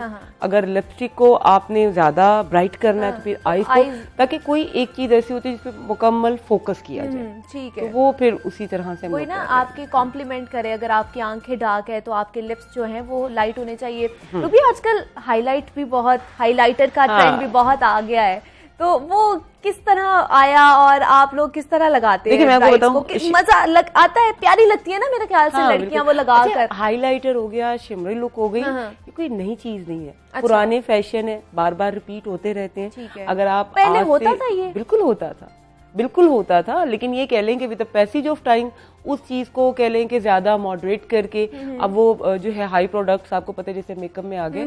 अदरवाइज शिमरी ग्लिटर लुक ये कोई नई चीज नहीं है। अगर हम लोग जरा पहले 60s मतलब में आप देखें, अम्माओं की बात की जाए तो तब होते थे। आपने देखोगा आंखें, वो उस दौर में अफशा कहते थे, आंखें भर भर के अफशाद लगाई जाती थी। तो आज भी वही चीज है, सिर्फ ये कि जरा फाइन क्वालिटी में आ गए, फाइन मेकअप आ गया, हाई प्रोडक्ट्स मेकअप आ गया, और जरा ब्लेंडिंग जो है वो बहुत ज्यादा होती है। अच्छा, इससे ये होता है कि जैसे आपने करते हैं तो आपके चेहरे पे ग्लो आ जाती है, ठीक है। और एक सबसे पहले तो मैं बात करूंगी कि मेकअप से हटके अगर हम लोग आ जाए, सर्दी है, खासकर पानी का बहुत ज्यादा ख्याल रखें। पानी का इंटेक बहुत अच्छा करें, क्योंकि हम लोग अमूमन कहते हैं मेकअप से आप कवर जरूर कर सकते हैं चीज को, लेकिन अगर इंटरनली आप लोग बैलेंस नहीं है, इंटरनली पानी का इंटेक अच्छा नहीं है, ठीक है। सर्दियों में आपको पता है स्किन ज्यादातर हमारी डिहाइड्रेट हो जाती है, डिहाइड्रेशन की वजह से ज्यादा वो होती है, स्किन पैचेस बनना शुरू हो जाते हैं, पानी ड्राई की हो कमी जाती है ना, पानी तो की क्या कमी। स्किन केयर, क्या रूटीन आपकी होनी चाहिए एक लड़की की घर में, अगर वो बाहर फेशियल नहीं करवाने जा रही तो घर में रह के वो क्या कर सकती है? देखिए, स्पेशली घर में कोई इतना वो नहीं है, अब तो बच्चियां माशाल्लाह गूगल ने इतना ज्यादा उनको अवेयर कर दिया, इतनी ज्यादा अवेयरनेस है। सर्दियों में स्पेशली विटामिन ई का, ठीक है, आप बहुत ज्यादा भी अगर नहीं वो खवातीन, देखिए हर बंदा कहे कि जी मैं इतना महंगा अफोर्ड कर लेता है या नहीं, हर बंदा इतनी महंगी प्रोडक्ट्स नहीं अफोर्ड कर सकता। हमें, हमारे पास अगर हम गौर करें तो हमें नेचर ने हमारे पास बहुत सी ऐसी चीजें दी हुई हैं कि जिनसे हम अपनी केयर कर सकते हैं, ठीक है। क्या क्या हो सकता है? सर्दियों में आप देखें, स्पेशली रात में, मैं हमेशा कहती हूँ कि बेहतरीन सीरम है, आप थोड़ा सा कोकोनट ऑयल लें, थोड़ा सा उसमें एलोवेरा जेल थोड़ा ऐड करें, थोड़ा सा विटामिन ई का आप अगर सीरम ऐड कर लें, ऑयल कर लें या क्रीम कर लें, तीनों को मिक्स करके लाइट्स अपने स्किन पे पूरे पे आप करके सुबह इजीली इसको वॉश कर दें। ये आपकी स्किन को जो है ये नरिश भी करेगा और आपकी एंटी एजिंग में ये बहुत ज्यादा इफेक्ट करते हैं, क्योंकि मेकअप करते हैं हम, अब तो बच्चियां जितना मेकअप कर रही हैं आप देखें उनकी स्किन इतनी ज्यादा वो प्रॉब्लम में आ रही है, तो वो इसी वजह से एक्ने हो जाती है आपको। उसकी एक रीजन भी है कि हमारे यहाँ एक ट्रेंड है कि जी मेकअप को करके वो डीप क्लिनजिंग नहीं करनी, मेकअप को क्लीन प्रॉपर नहीं करना। जब पोर्स में जाएगा, पोर्स बंद होंगे तो डेफिनेटली एक्ने को क्रिएट करेगा। तो उसके लिए जरूरी है कि आप पानी, सबसे पहले मैं बात करती हूँ, मैं हमेशा ये कहती हूँ कि बाहर तो बाहर ब्यूटी भी बहुत खूबसूरत लगती है, सबसे पहले अपने आप को इंटरनली अच्छा करें। आप चाहते हैं आपके बाल अच्छे हों, आपकी स्किन अच्छी हो, आपके नेल्स अच्छे हों। एक सिंपल वर्ड्स में बताऊं, आपके बाल, स्किन और नेल्स, ठीक है, इसको आप एक कंसीडर कर लें कि लाइक जैसे एक दरख्त, ये मैं बड़े एक सिंपल वर्ड्स में बताती हूँ, तो जैसे दरख्त को पानी की जरूरत होती है, ऐसे हमारे बालों को, हमारी स्किन को, हमारे नेल्स को, ये सेम मटेरियल है और तीनों को पानी की बहुत ज्यादा जरूरत है। बिल्कुल, ऐसी बहुत अच्छी आपने टिप भी हमें दी है, बहुत अच्छी बात की है। रूबी, अब बात कर लेते हैं थोड़े से बालों पे, बालों के कलर्स पे। वो क्या आजकल ट्रेंड चल रहा है, किस तरह के कलर्स लोग करवा रहे हैं? डार्क में जा रहे हैं, लाइटर शेड में जा रहे हैं? दोनों में चल रहे हैं, लेकिन ज्यादा लाइटर्स में दोबारा से अच्छा। एक ट्रेंड आया हुआ है, क्योंकि जाहिर है सर्दियों में लोग ज्यादातर बाल खुले, गर्मियों में तो होता है ना कि आप हर बंद बंदा किए, नहीं है, हाँ। तो सर्दियों में ज्यादातर जैसे बाल खुले होते हैं तो डेफिनेटली होता है, स्ट्रीक्स भी चल रही हैं, डबल शेड्स में भी आ रहे हैं, अच्छा। और हमरे भी डिफरेंट उसमें बालियाज भी लोग बहुत ज्यादा करवा रहे हैं। क्योंकि पहले एक वन शेड होता था, अब स्ट्रीक्स भी आ गई हैं, बलियाज भी आ गया है, बिल्कुल। ये चीजें चल रही हैं। हमरे भी वही वाली बात है कि डिपेंड करता है, लेकिन जैसा ट्रेंड है, ट्रेंड में आजकल लाइट कलर दोबारा से इन हो रहा है, ज्यादातर बच्चियों में हो रहा है या फीमेल्स में भी हो रहा है। और देखिए डाई भी जो है ना, मैं हमेशा ये कहती हूँ कि बालों को अपनी स्किन के हिसाब से डाई करवाएं, और वो मत देखें कि फलाम पे ये चीज़ बहुत अच्छी लग रही है। हर एक का एक अपना एक वो स्किन का टेक्सचर है, ठीक है, अपने बालों का टेक्सचर है। अपने बालों पे खुदारा जुल्म मत करें। हम लोग वो कर लेते हैं कि जी बालों को ब्लीच कर लिया, घरों में बच्चियां वुमन, और फिर वो होता है, आप मेजॉरिटी आजकल देखें बच्चियों में, फीमेल्स में बालों की जो है वो काफी तादाद कम होती कम जा हो रही गई है। इसकी बहुत बड़ी रीजन है। लोग जो है गली मोहल्लों में जो सैलून्स हैं वहां पर चले जहाँ जाते पे हैं, देखिए जिनको जाए वहां पर भी जाए, लेकिन हाँ। ये जरूर देखिए कि उनको कितनी अवेयरनेस है, एग्जैक्टली उनको वो कितने अपने काम में एक्सपर्ट हैं, उनको कितना पता है कि जी बालों की क्या पूरी एक देखें, ये पूरी एक साइंस है, बालों साइंस की है, भी। बिल्कुल ऐसे तो ही है। आपको ये जरूर पता होना चाहिए कि आपके बालों में किस हद तक आपने बालों में कट डाउन करना है, आपने किस लेवल पे जाके जो बालों के पिगमेंट्स के साथ आपने खेलना है, और किस हद तक आपका बाल बर्दाश्त कर सकता है। बिल्कुल ऐसे और फिर करवाने के बाद चली जी आप कराई, आपने जी एक दफा 15-20 हज़ार रुपए बड़े आपने करके हौसला जो है वो लगा लिया, उसके बाद बालों की केयर आपने नहीं लोग किस करते तरह हैं। कर सकते? Protein treatment. अब आप कहेंगे जी मैं सैलून्स में जाके अच्छे फिर पे करके प्रोटीन, नहीं, आप घर में भी कर सकती हैं।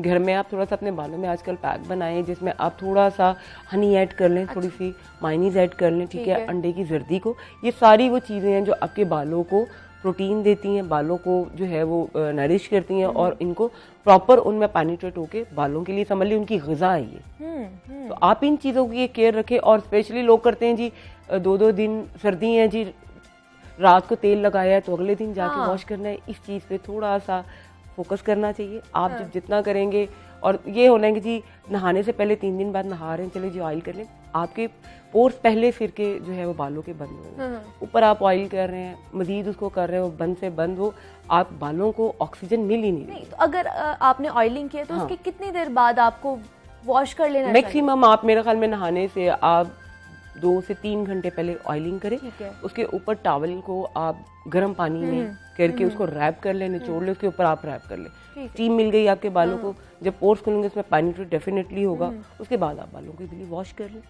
नॉट अ बिग डील, लेकिन वही वाली बात है कि एक करवा लेना, फैशन को आपने कैरी कर लेना, ओके, लेकिन उसके बाद उसकी केयर करना, उसको मेंटेन करना, वो बहुत जरूरी है। ऐसी है। रूबी, हेयर स्टाइल्स किस तरह के आजकल चल रहे हैं? वो बड़े बड़े जूरा? नहीं, अब नहीं है। एक दो आप देखें 2019 में बहुत ज्यादा ट्रेंड आया था, एक बहुत जो है कि हर एक ने वो एक्सटेंशंस दोबारा आ गई हैं। अच्छा। लेकिन एक्सटेंशंस वो हैं जो अब 6D जो बिल्कुल प्योर ह्यूमन बींग्स की कह लें कि वो बालों की वो है, वो एक्सटेंशन अब ज्यादा यूज हो रही हैं, क्योंकि वही वाली बात है कि लोगों को होता है कि बजाय अपने बालों में इतनी वैक्यूमिंग करें, ये करें, इनको खराब करें, तो वही एक्सटेंशन जब आप यूज कर रहे हैं और वो हीट प्रोटेक्टेड होती है, अच्छा, ठीक है, जो हम लोग सैलून्स में भी यूज कर रहे हैं, तो उससे होता है कि आप बालों में कर्ल्स करें, आयरनिंग करें, लाइक जैसे ह्यूमन बींग्स का को वॉश करें जैसे भी, तो वो अब ज्यादातर एक्सटेंशन। क्या एक आम बंदा जो है वो खरीद सकता है? क्या कॉस्ट पड़ती है एक इसकी एक्सटेंशन की? वही फिर मैं आपको कहूंगी कि इट डिपेंड्स, जितना बड़ा सैलून होगा उतना ज्यादा अच्छी प्रोडक्ट आपके पास आएगी डेफिनेटली। लेकिन ये भी नहीं कह सकते, हम लोग रेंज में भी है लोगों की, ठीक है।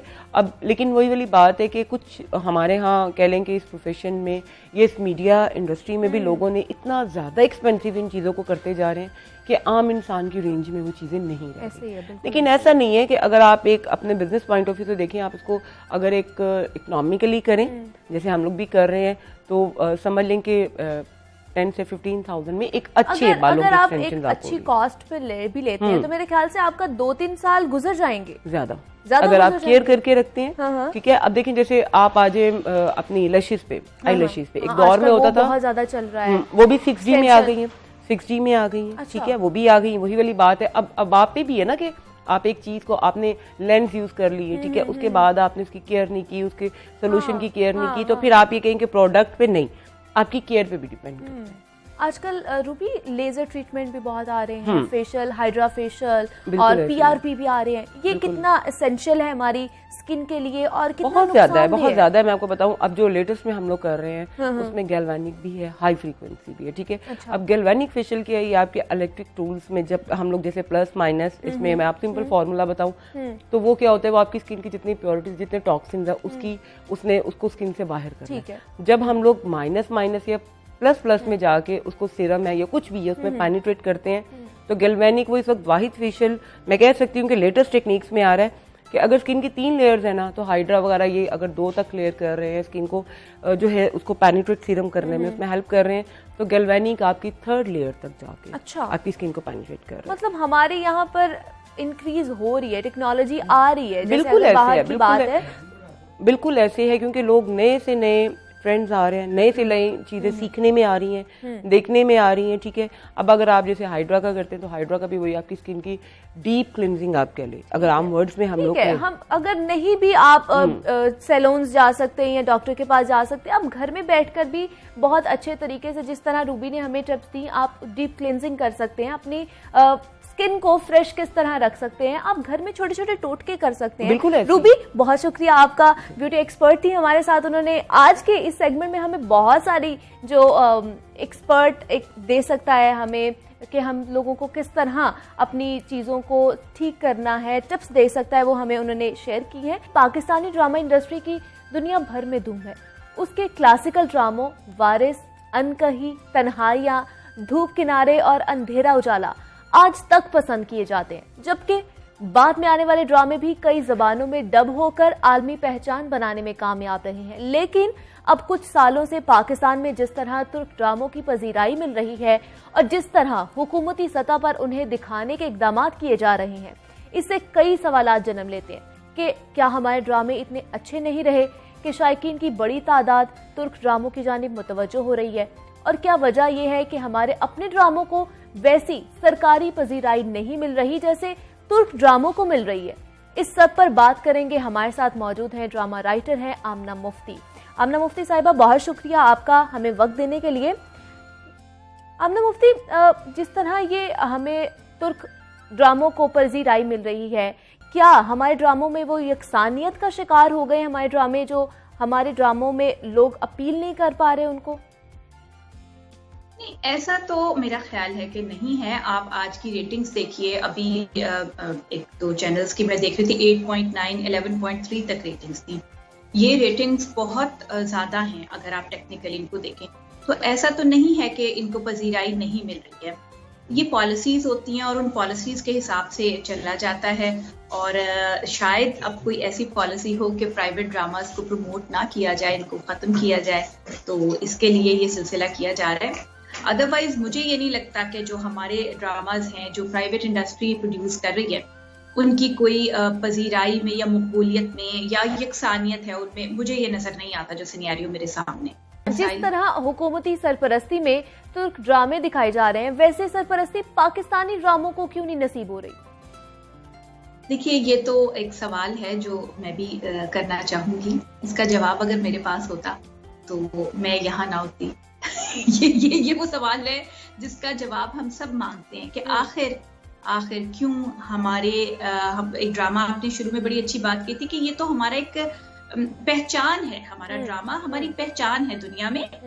टेली नोवेलास होते हैं या सोप्स होते हैं, हमारा ड्रामा लिटरेचर से डिराइव्ड है, बहुत जबरदस्त ड्रामा था, तो आखिर ऐसा क्यों नहीं हो रहा? इसका जवाब मेरे पास इसलिए नहीं क्योंकि मैंने बहुत, जब कासमी साहब आए तो मैंने उनको भी यही कहा, उन्होंने पूछा, एक मीटिंग की और राइटर्स को बुला के उन्होंने दरियाफ्त किया कि जी क्या किया जा सकता है पीटीवी की बेहतरी के लिए। तो मैंने कहा जी प्रोडक्शन स्टार्ट कीजिए, सीधी सी बात है कि जब आपको नहीं पसंद जो दिखा रहा है प्राइवेट ड्रामा, तो क्यों नहीं पीटीवी में बन रहे हैं? पीटीवी में जो बना करते थे ड्रामे वो 99 के बाद से नहीं बन रहे, ये तो खुद बाहर से प्रोडक्शंस ले रहे हैं। अभी मेरा एक प्ले भी है जो 18 जनवरी से आएगा, वो भी एक प्राइवेट प्रोडक्शन है जो इन्होंने पीटीवी ने लिया। तो ये एक अच्छा कदम है जो अब उठाया जा रहा है कि पीटीवी अपनी प्रोडक्शन स्टार्ट कर रहा है। ठीक है, तो आपने बताया कि आपका भी एक प्ले आने वाला है, तो उसके हवाले से थोड़ा बताइएगा किस तरह का है, क्या हमारे जो मसाइल आसपास के हैं, हमारे माशरती मसाइल, उस पे है कुछ? जी, उसका सिलसिला यही है कि वो हमारे माशरती मसाइल पे ही था, और चूंकि जो असल माशरती मसाइल हैं उनके ऊपर बात करते हुए प्राइवेट चैनल्स घबराते हैं। तो पहले वो एक प्राइवेट चैनल पे था, फिर वहां से दूसरे चैनल्स पे गया, तो उन्होंने कहा कि इन मसाइल को आप थोड़ा सा लाइट कर दीजिए, टोन डाउन कर दीजिए। तो उनको टोन डाउन नहीं किया जा सकता। उसमें चाइल्ड लेबर है, चाइल्ड अब्यूज है, उसमें डोमेस्टिक अब्यूज है, उसमें फोर्स्ड प्रोस्टिट्यूशन है, उसमें कम उम्री की शादी है, ये तमाम चीजें थी और इनको इनकी असल शक्ल में दिखाया गया था।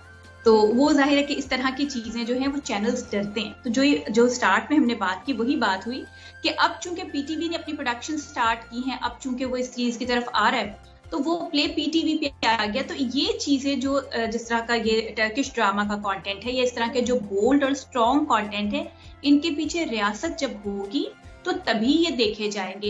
ये तजुर्बा कोई सेठ नहीं करेगा। आमना मुफ्ती साहिबा, अगर हम यूनुस एमरे जैसे सूफी बुजुर्ग का ड्रामा पाकिस्तान में दिखा सकते हैं, तो यहाँ लोगों की क्यों हौसला अफजाई नहीं की जाती कि वो बाबा बुल्ले शाह पर ड्रामा बनाएं? देखिए, फिर वही बात आ जाती है कि कॉस्ट। आप उनके प्लेस देखिए, उनके एक आप अगर एक एपिसोड देखें, जब हम उसकी कॉस्ट निकालते हैं तो वो बहुत महंगा उनका होता है, बहुत महंगा पड़ता है। हमारे यहाँ इतना अफोर्ड नहीं करता प्राइवेट प्रोड्यूसर, बिल्कुल भी अफोर्ड नहीं करते। ये लोग 3-4 करोड़ में प्ले बनाते हैं और उससे तकरीबन मोर देन 50% मुनाफा कमा लेते हैं। तो उसके लिए ये कि ये एक घर किराए पे लेते हैं, अपने ही कपड़े कॉस्ट्यूम्स नहीं होते, अपने ही कपड़े पहन के एक्टर्स आ जाते हैं, खुद ही वहां पे आम सादा सिंपल ऐसे बैठ के, जैसे आप और मैं बैठे हैं इस तरह बैठ के, और एक ड्रामा बना देते हैं सिंपल, कोई कैमरा वर्क नहीं होता, कुछ नहीं होता, क्योंकि ये चीजें सस्ती पड़ती हैं। जिस तरह आपने यूनुस एमरे का जिक्र किया, इस तरह अगर हम बाबा बुल्ले शाह पे बनाएंगे तो कोई कॉस्ट्यूम प्ले होगा, उसके लिए हमें कॉस्ट्यूम्स डिजाइन कराने पड़ेंगे, वो अहद दोबारा तख्लीक करना पड़ेगा, उस पर रिसर्च करनी पड़ेगी। इन सब चीजों के लिए कॉस्ट इतनी बढ़ जाएगी। और उसके बाद देखिए, अवाम से क्या कुछ नहीं पता होता कि वो पसंद कर रहे हैं उसको कि नहीं कर रहे हैं। वो बना लेते हैं, वो नहीं देखते। उसके बाद क्या होता है कि आपके फाइनेंसेस भाग जाते हैं, नहीं भी लेते उसको, और अगर ले भी लेते हैं रेटिंग्स नहीं आती आगे के लिए उस, और इतना महंगा प्ले कोई लेता भी, चैनल्स के ऊपर इतने महंगे प्लेस नहीं लिए जाते हैं। तो ये प्रॉब्लम है। पीटीवी अगर बनाता है तो पीटीवी चूंकि मोहताज नहीं है सिर्फ इनका फाइनेंसेस का, और उसको सिर्फ इश्तहारात की आमदन नहीं है, उसके पास और भी आमदन है, तो वो बना सकता है, वो ये तजुर्बात अफोर्ड कर सकता है। प्रॉब्लम सारी पीछे जाके देखे तो ये है कि जब पीटीवी की प्रोडक्शंस बंद की गई थी, that was the turning point कि यहाँ पे आके वो जो हमें एक आध अच्छा ड्रामा या जिस टाइप का हम देखना चाहते हैं out of the box drama, वो ड्रामा हमें देखने को नहीं मिला। हमने पिछले दिनों ये भी देखा कि पैमरा ने गुज़श्ता दिनों कई ड्रामों पर मुतनाज़े मौज़ूआत होने की बिना पर पाबंदी लगाई है। क्या हम अपने हुदूद और क़यूद तोड़ रहे हैं? देखिए, वो जो पिछले दिनों जो पैमरा का मामला हुआ था, बैन को तो मैं कभी भी, क्योंकि बैन्स आर ऑलवेज इनह्यूमन और उनसे कुछ अच्छी चीज बरामद नहीं होती, वो एक अलग चीज है। लेकिन मौज़ूआत की मैं समझती हूँ कि वजह नहीं थी, इससे ज्यादा बहुत बोल्ड मौज़ूआत पे बात हो चुकी है। वो जिन मखसूस ड्रामास की तरफ आपका इशारा है, उनमें बयान का तरीका कुछ अच्छा नहीं था, बहुत ऑन द फेस था। देखिए, कुछ चीजें होती है फनकाराना अंदाज में कही जाती हैं और कुछ चीजें भद्दे अंदाज में कही जाती हैं। तो मैं जाती तौर पे ये समझती हूँ कि वहां थोड़ा सा पैमरा बेकसूर ही था, कुछ अंदाजे बयान थोड़ा सा भद्दा था। मतलब मैं बिल्कुल इस चीज को तस्लीम नहीं करती कि कोई चीज बैन कर दी जाए, लेकिन इवन देन आई बिलीव कि जब भद्दे तरीके से एक चीज को आप बयान करेंगे और उसमें खूबसूरती नहीं होगी, खूबसूरती से मुराद ये है कि बात कहने का एक तरीका होता है, उस तरीके से जब वो बात नहीं कही जाएगी तो फिर वो बुरी लगेगी। फिर बल्कि आप राइटर हैं, तो एज अ राइटर आप पाकिस्तान में ड्रामा इंडस्ट्री का मुस्तकबिल क्या देख रही हैं? देखिए, ड्रामा इंडस्ट्री, देखिए वो जो मुस्तकबिल और वो चीजें होती हैं ना, वो होती हैं वहां जहाँ पे एक नेचुरल इकोसिस्टम बन के चलता है। अगर आप पाकिस्तान की बात करते हैं तो पाकिस्तान के मखसूस किस्म के हालात हैं।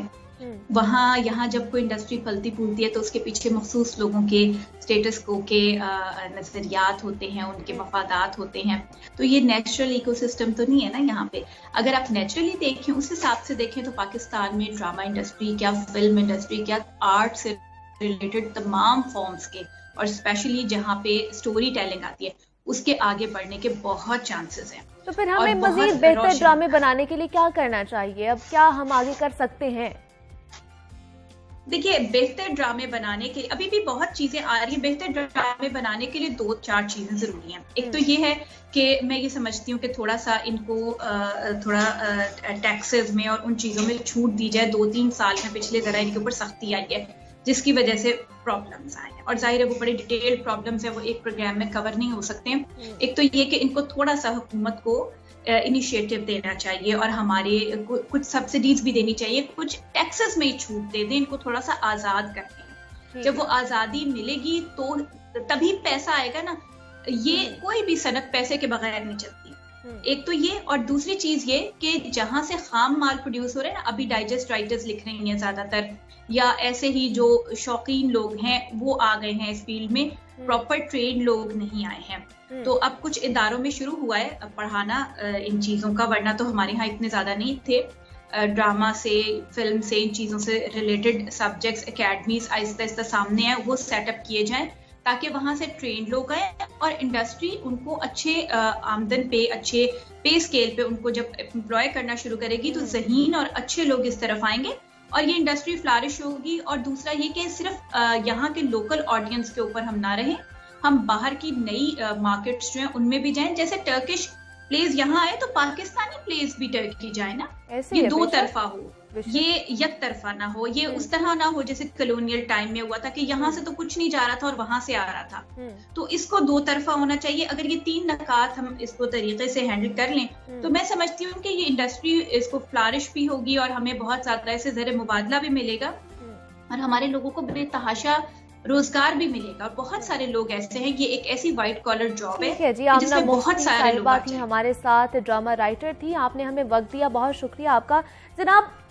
हमें सिर्फ थोड़ी सी तवज्जो की जरूरत है अपने ड्रामा इंडस्ट्री को देने के लिए, बहुत बूस्ट कर सकती है, पहले भी आलमी सतह तक बूस्ट की है, और अगर हमें उसको दोबारा उस सतह पर लेकर जाना है तो उसमें थोड़ी सी जिम्मेदारी डालनी है, थोड़ी सी इंटरेस्ट पैदा करना है उसमें कि हमें एक टॉपिक पर लेकर नहीं चलना ड्रामों को। जिस तरह अगर हम बाहर के ड्रामे देख रहे हैं, टर्किश ड्रामे देख रहे हैं, तो हमें उनसे कुछ अखज़ करना चाहिए। हमारे आसपास बहुत से ऐसे मसाइल हैं जिन पे हम ड्रामे बना सकते हैं, तो हम आपके साथ इस तरह के सेगमेंट्स लेकर आते रहेंगे जिससे आपको फ़ायदा पहुंचे, आपको पता चल सके कि हम कहाँ लैग कर रहे हैं और हमें कहाँ तक आगे जाना है। तो